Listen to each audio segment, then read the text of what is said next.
Evangelización de Iconio. En Iconio ocurrió lo mismo.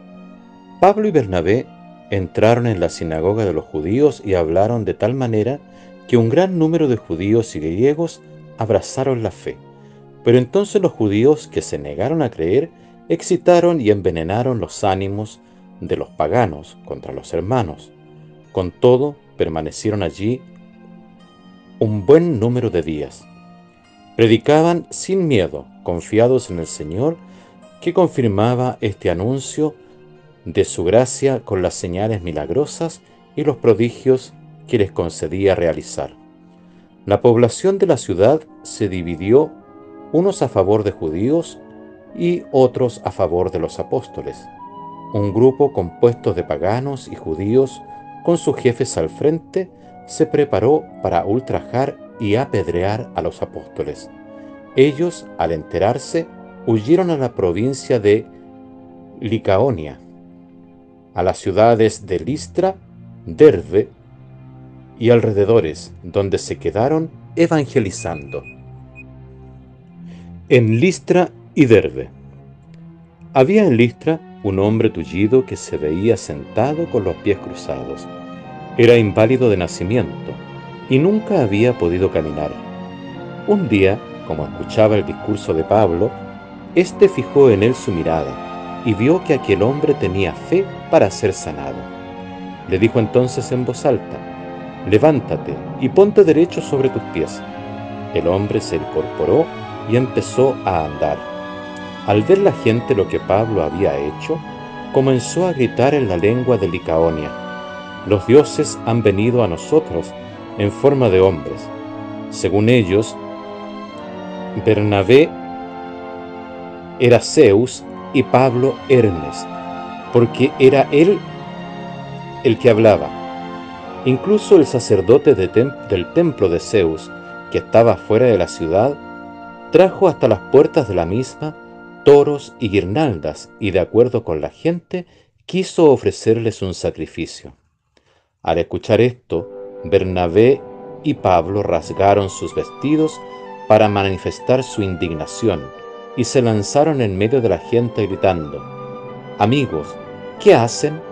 Nosotros somos humanos y mortales como ustedes, y acabamos de decirles que deben abandonar estas cosas que no sirven y volverse al Dios vivo, que hizo el cielo, la tierra, el mar y cuanto hay en ellos. Él permitió en las generaciones pasadas que cada nación siguiera su propio camino. Pero no por eso dejó de manifestarse, pues continuamente derrama sus beneficios. Él es quien desde el cielo les da las lluvias y los frutos a su tiempo, dando el alimento y llenando los corazones de alegría».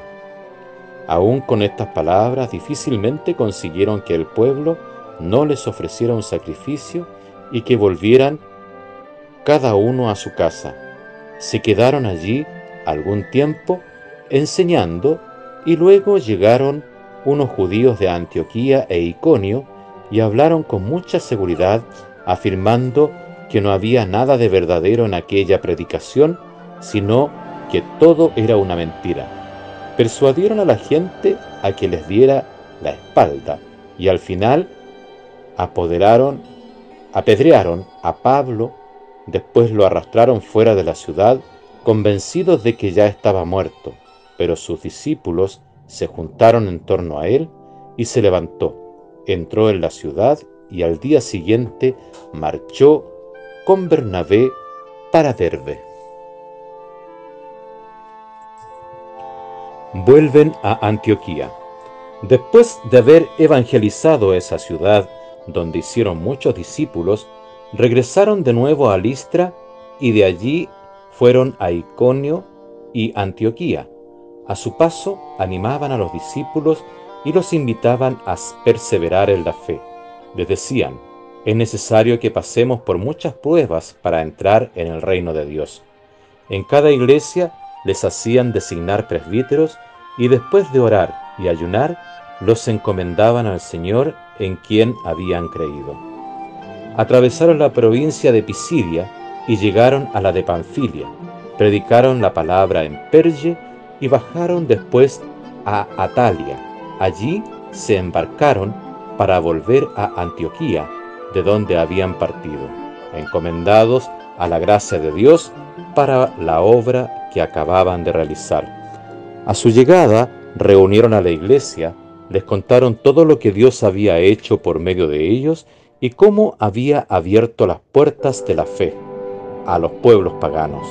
Permanecieron allí bastante tiempo con los discípulos.